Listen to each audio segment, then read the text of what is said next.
Capítulo 2. Da moderação que devemos observar ao beber. Abre aspas. Não bebas mais água só, mas usa de um pouco de vinho por causa do teu estômago e das tuas frequentes enfermidades. Fecha aspas. É o conselho do apóstolo ao seu discípulo Timóteo, que bebia somente água. Confira 1 Timóteo, capítulo 5, versículo 23.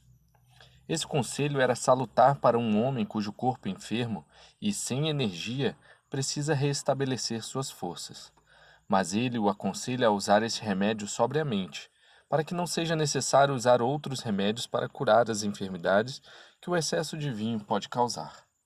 A água é a bebida natural e a mais cômoda para os que têm sede. O Senhor outrora fez jorrar água de um rochedo no deserto para reanimar os israelitas alterados, pois como andavam errantes, era preciso que estivessem sóbrios.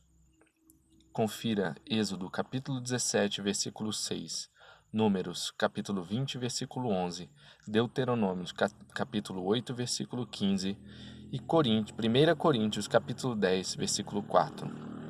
Confira também Isaías, capítulo 5, versículo 1.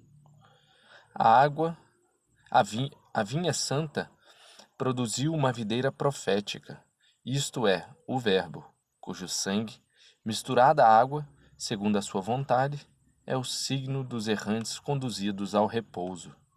O sangue mistura-se com a nossa salvação. Confira João, capítulo 2, versículos 7 e 9. E também João capítulo 7, versículos 38 e 39. O sangue do Filho de Deus pode ser considerado de duas maneiras. É seu sangue natural, com o qual nos resgatou da perdição. É espiritual, que nos purifica. Beber do sangue de Jesus Cristo é participar da sua incorruptibilidade. Confira Números capítulo 10, versículo 33 e Isaías capítulo 25, versículo 10. E também João capítulo 15, versículo 1.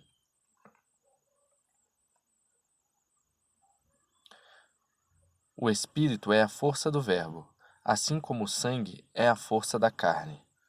Do mesmo modo que o vinho mistura-se e confunde-se com a água, o Espírito, que é a natureza divina do Verbo, também mistura-se com o homem. A mistura de vinho e água conduz à fé. O Espírito dá incorruptibilidade. O primeiro é a Eucaristia, que significa ação de graças. Aqueles que dela participam dignamente são santificados de corpo e alma, pela cooperação do Espírito Santo e do Verbo. Não posso deixar de admirar e louvar a conduta daqueles que escolheram levar uma vida sóbria e austera, que se contentam em beber água e que temem os efeitos do vinho como temem o fogo. É preciso que os jovens de ambos os sexos abstenham-se absolutamente disso. O ardor do vinho não é compatível com o fogo de uma idade tão efervescente. Seria colocar fogo sobre fogo, inflamar os desejos e fazer nascer os apetites grosseiros e selvagens. Os jovens, aquecidos pelo calor do vinho, que é o mais violento de todos os licores, descontrolam-se furiosamente pelos prazeres. Vemos nos seus corpos sinais de sua desgraça, pois os órgãos do prazer fortificam-se com o tempo, com a ajuda do vinho. O vinho que borbulha nos seus corpos faz inflar os seios e dá o sinal da impudicidade, a qual eles se abandonam em pouco tempo. O ardor que consome seus corpos machuca a alma mortalmente. Os movimentos desordenados nos quais eles se agitam colocam-nos fora de toda medida e triunfam sobre a modéstia, de modo que o ardor do vinho junta-se ao fogo da juventude, colocando-os além dos limites do pudor. É preciso esforçar-se para acalmar os desejos dos jovens, aplicando remédios contrários ao furor que o vinho, combustível de um ameaçador Baco, inspira. Esses remédios reduzirão as agitações da alma, apaziguarão a excitação da paixão já despertada e atenuarão a ganância. Aqueles que estão na flor e no vigor da idade poderão nas suas refeições contentar-se em comer apenas pão, sem beber, a fim de que a sequidão do alimento seja como uma esponja que absorve o excesso de umidade. Assoar-se e cuspir constantemente são sinais de intemperança e de umidade excessiva no corpo. Se o que eles têm é sede, poderão remediá-la com um pouco de água. Não é preciso que bebam em excesso, para que o alimento não se dilua e perca seus sucos nutritivos. Uma quantidade moderada de água prepara a digestão do alimento, que sem essa ajuda transforma-se em uma massa pesada e incômoda. Não podemos meditar nas verdades celestes quando bebemos vinho em excesso. Inimigo da temperança, ele sufoca e destrói toda a sabedoria. Podemos beber um pouco de vinho ao cear, pois as ocupações da noite são menos sérias e demandam menos atenção e cuidados. O ar fica mais frio, de modo que é preciso aquecer-se um pouco por um calor exterior, pois o calor natural enfraquece. Mas mesmo então devemos beber do vinho com moderação, para não nos tornarmos insolentes. Podemos permitir que os velhos bebam um pouco mais, para despertar o vigor adormecido pela idade e restabelecer por esse remédio inocente suas forças usadas. Eles não correm o perigo de ver suas paixões reacenderem-se com vinho. O tempo e a razão são como âncoras, que os deixam em segurança no porto. E eles superam mais facilmente a tempestade que o vinho e a concupiscência provocam.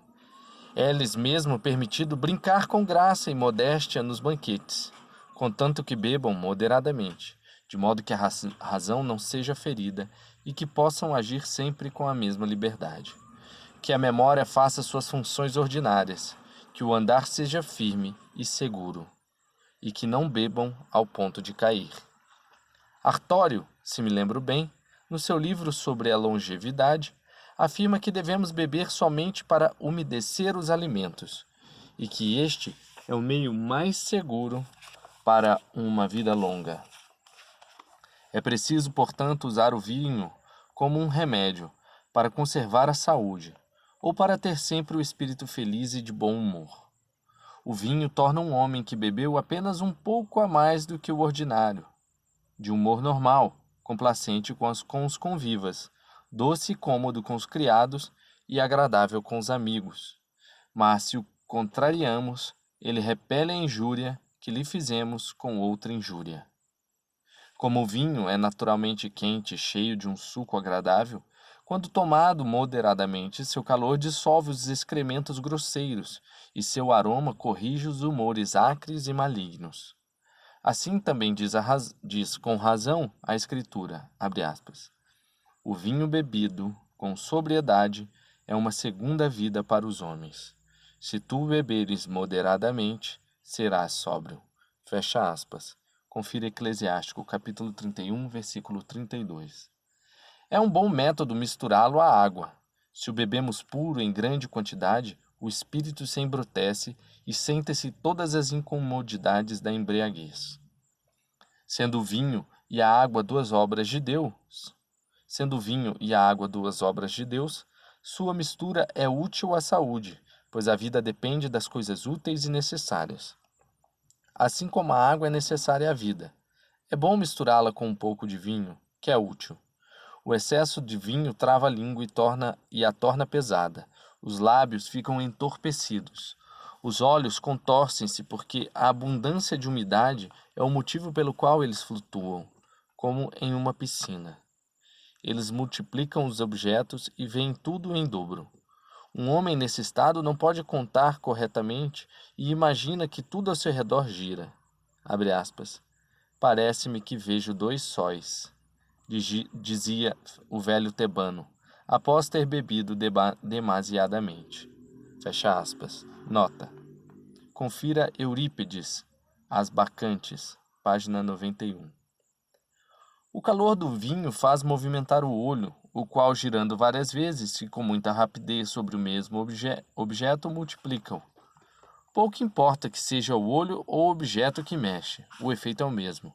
O movimento e a agitação impedem que o olho fixe-se em um objeto e tiram-no a faculdade da distinção.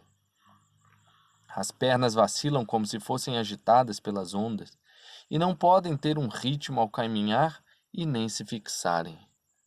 Um bêbado, diz o poeta trágico, é escravo da cólera e desprovido da razão. Após haver dito 1001 extravagâncias, envergonha-se e arrepende-se do que disse de livre vontade. Nota. Confira Sófocles, Fragmentos, página 929.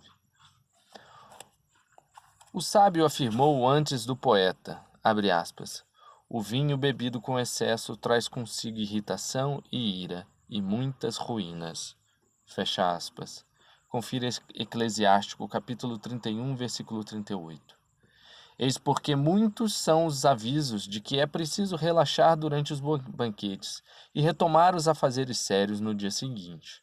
Mas eu acredito no contrário, que a razão deve presidir sobre tudo ali, a fim de deter-nos se nos deixarmos cair e impedir de beber excessivamente sem pensar. Um homem sábio e prudente não fecha os olhos até que esteja ao ponto de adormecer. Assim, não é preciso banir a razão dos banquetes, nem permitir que ela adormeça antes dos nossos afazeres finais.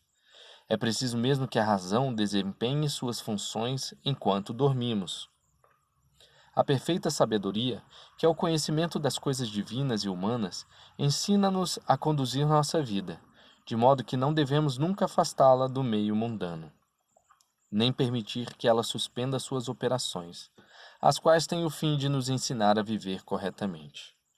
Para esses infelizes que banem a temperança dos banquetes, a felicidade é beber excessivamente. Todas as suas vidas são um contínuo abuso, uma refeição ociosa e lânguida, um uso voluptuoso do banho. Encontramo-nos, às vezes, semi-mortos, cambaleantes, levando coroas de flores no pescoço, como urnas funerárias. Eles brindam com vinho entre si pela saúde.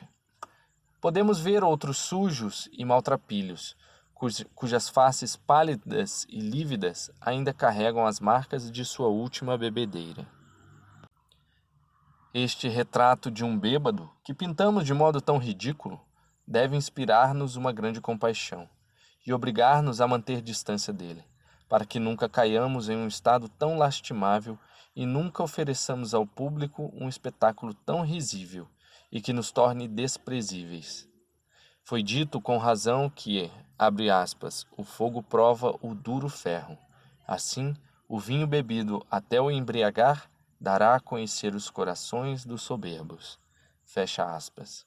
Confira Eclesiástico, capítulo 31, versículo 30.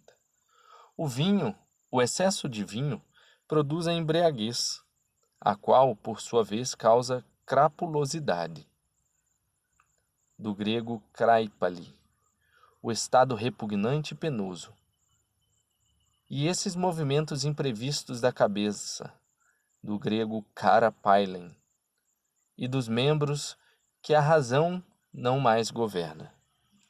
A divina sabedoria nos ensina a desprezar a vida miserável, se todavia podemos chamar de vida um uso tão lânguido e ocioso de uma voluptuosidade tão desprezível e tão indigna de um homem. Abre aspas.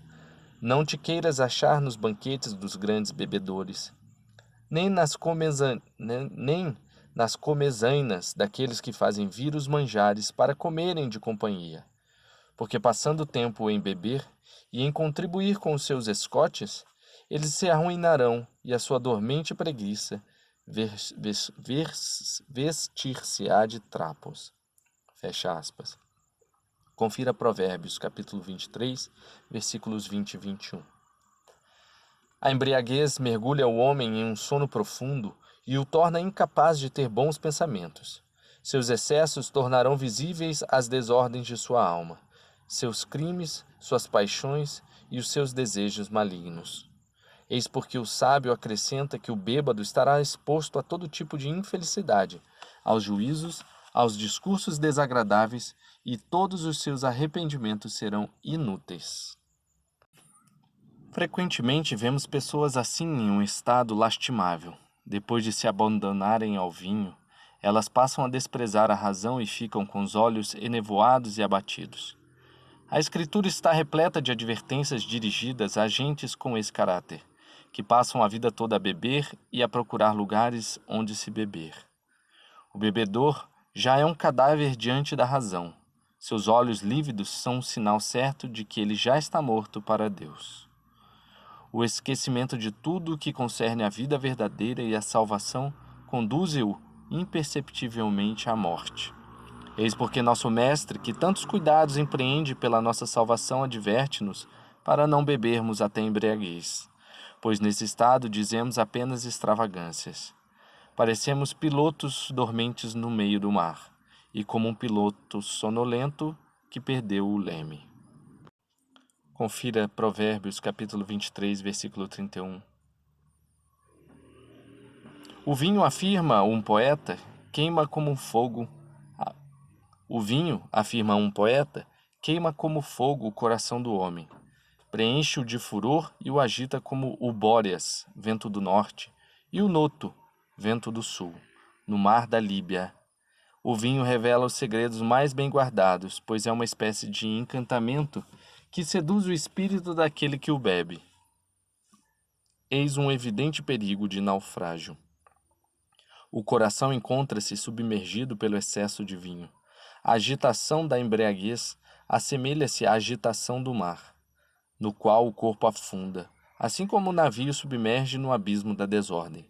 A razão, que deveria exercer o ofício de piloto, afogada nas ondas da embriaguez, se esvanece. Ela não sabe mais aonde está, nem o que faz. As trevas que a cercam impedem-na de ver o porto e afastam-na da verdade, até que naufrague tristemente, entregando-se aos prazeres, que são como recifes ocultos. Não é sem razão, portanto, que o apóstolo exorta-nos com estas palavras, abre aspas, não vos deis com excesso de vinho, donde nasce a luxúria, fecha aspas. Confira a carta aos Efésios, capítulo 5, versículo 18. A embriaguez e a luxúria são inseparáveis. Embora o Filho de Deus tenha transformado a água em vinho nas bodas de Caná, ele não permite que os convivas se embriaguem, pois o vinho, como diz o sábio, leva à intemperança, e a embriaguez é a fonte de uma infinidade de ultrajes. A mistura da água e do vinho no sacramento da Eucaristia representa a união da lei nova e da lei antiga. União que hoje forma o verdadeiro culto oferecido pelo Cristo e agradável a Deus. Confira João, capítulo 2, versículo 1 a 11.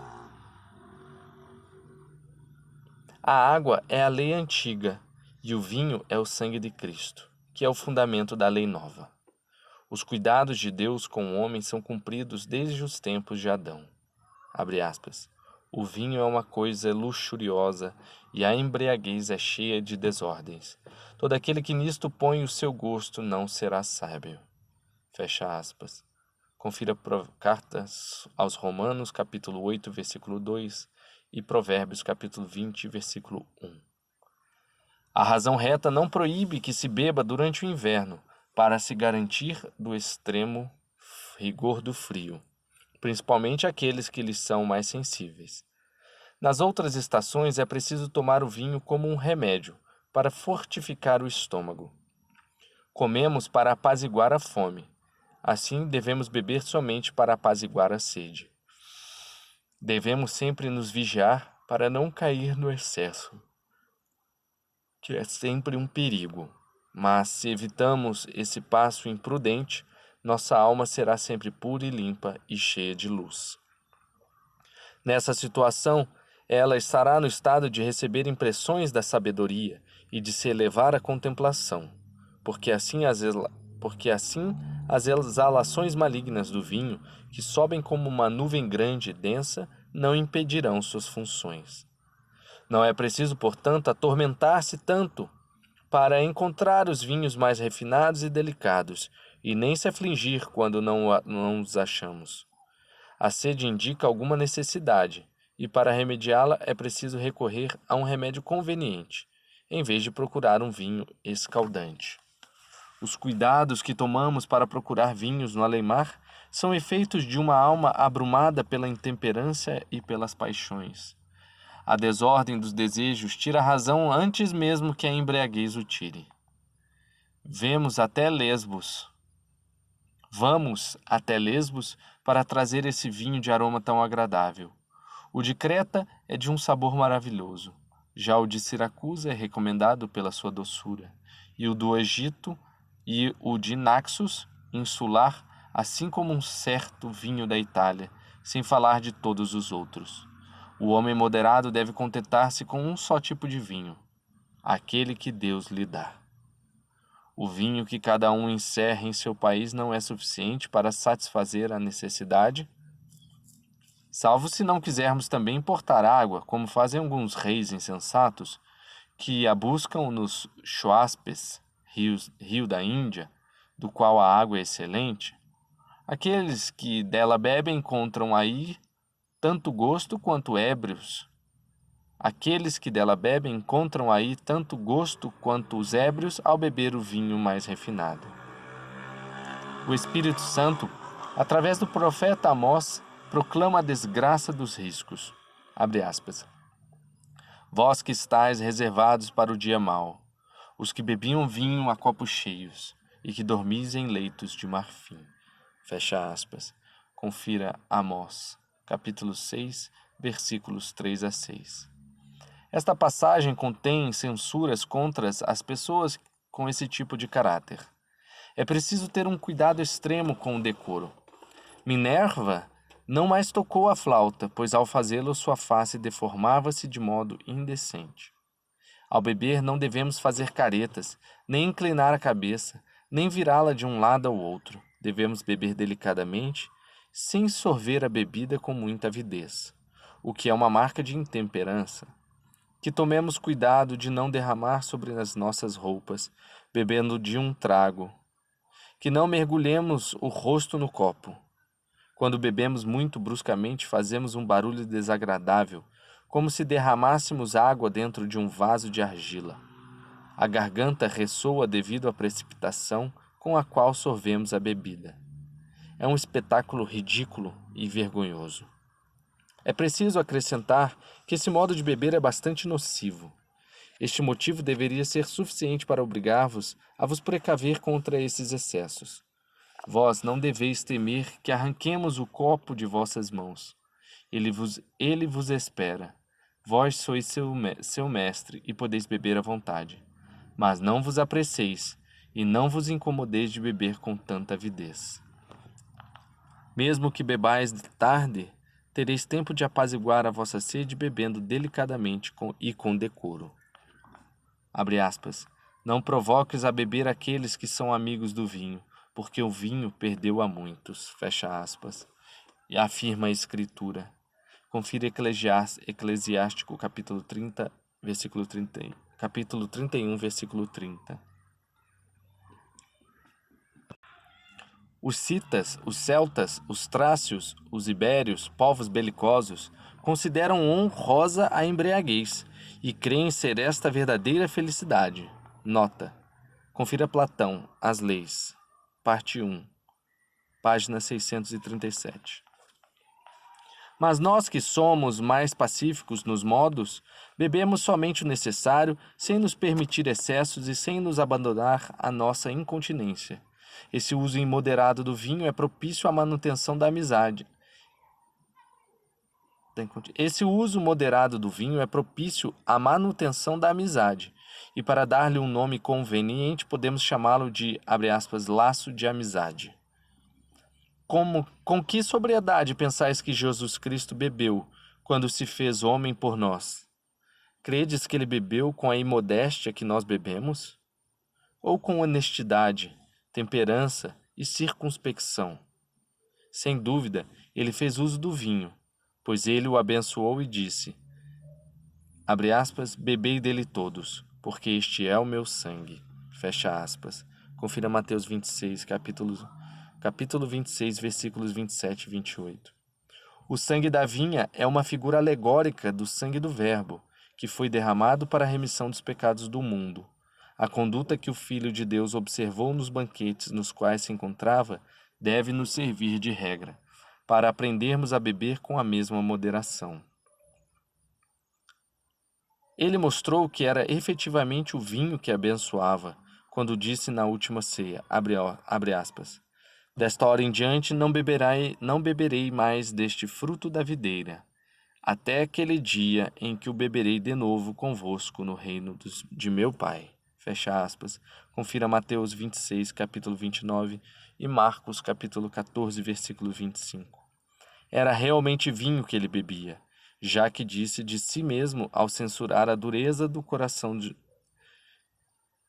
Era realmente vinho que ele bebia, já que disse de si mesmo ao censurar a dureza de coração dos judeus. Abre aspas. Veio o filho do homem que come e bebe, e dizem, eis aqui um homem glutão e bebedor do vinho, amigo de publicanos e de pecadores. Fecha aspas. Confira Mateus capítulo 11, versículo 19 e Lucas capítulo 7, versículo 34. Essas passagens são provas irrefutáveis contra os erros dos encratitas. Que as mulheres, que devem ser ainda mais escrupulosas do que os homens, sobretudo no concernente à conduta e à honestidade, tomem cuidado de beber de maneira modesta, sem abrir muita boca ou se servir de um copo demasiado grande. Frequentemente vemo-las inclinando a cabeça para trás, mostrando o colo e exibindo os seios aos convivas. Elas passam as suas vidas imersas nos prazeres, bebendo com uma imodéstia e uma intemperança que não perdoaríamos nem mesmo aos escravos, e que desonrariam a um homem honesto. Tudo que é vergonhoso e digno de culpa não pode jamais convir a um homem de honra, menos ainda a uma mulher, a quem a lembrança do seu sexo deve inspirar o pudor. Abre aspas. A mulher dada ao vinho é uma grande irritação, fecha aspas, diz a sabedoria. Confira Eclesiástico capítulo 26, versículo 11. Enquanto ela permanece nesse estado, torna-se capaz das prostituições mais vergonhosas. E quando ela se permite essa liberdade, não nos custa seduzi-la. Não é proibido beber em copos de alabastro, mas não nos permitimos beber de modo arrogante e fastuoso. É preciso servir-se indiferentemente dos recipientes apresentados, sem se dar aos desejos de uma vaidade demasiadamente curiosa. É preciso ainda respirar discretamente e não puxar o ar com muita impetuosidade, causando um barulho desagradável. Não se deve jamais permitir às mulheres, em qualquer circunstância, mostrar aos homens algumas partes de seu corpo nu, de modo que essa visão não os precipite ao pecado. Eles, por uma curiosidade criminosa de olhar aquilo que não deveriam. Elas, pela avidez de mostrar o que deveriam esconder. É preciso viver sempre com a honestidade que a presença de Deus exige de nós, para evitar que o apóstolo nos faça as mesmas censuras que fez aos coríntios. Abre aspas. Quando vos congregais em um só corpo, não é já para comer a ceia do Senhor. Fecha aspas. 1 Coríntios, capítulo 11, versículo 20. O astro, conhecido como acéfalo pelos matemáticos, classificado antes da estrela errante, com a sua cabeça afundada no peito, representa os homens voluptuosos, carnais e afeitos à embriaguez. Sua razão está sepultada no seu ventre. Não é a cabeça que ela reside. Ela é escrava do seu elã e da sua cupidez. Elpenor fraturou as vértebras devido a uma queda, consequência da embriaguez. Mas os cérebros desses, dos quais falo, entorpecidos pelos odores do vinho, empurraram os odores até o coração. Nota. Confira Homero, Odisseia. 10, página 560 e 11, página 65. Isto é, eles se abandonaram à cólera e jogam-se aos prazeres com mais impetuosidade do que Vulcano, quando foi precipitado do céu para a terra por Júpiter, como o poeta imaginou. Nota. Confira Homero, Ilíada, capítulo 1, página 590 a 593. Um homem ávido e insaciável jamais tem repouso. Ele está sempre inquieto e descontente. A Escritura não se olvidou de atacar a indecência com a qual Noé caiu durante sua embriaguez para nos inspirar o horror que devemos ter desse vício. Temos ali uma imagem clara dessa falta. Confira Gênesis, capítulo 9, versículos 21 a 27. Deus dá a sua bênção aos que pintam esse vício com as cores que lhes convém. Salomão resumiu tudo em uma expressão, abre aspas, assaz bastante é para qualquer homem regrado uma pequena porção de vinho, e quando dormires não terás o sono inquieto. Fecha aspas. Confira Eclesiástico, capítulo 31, versículos 22.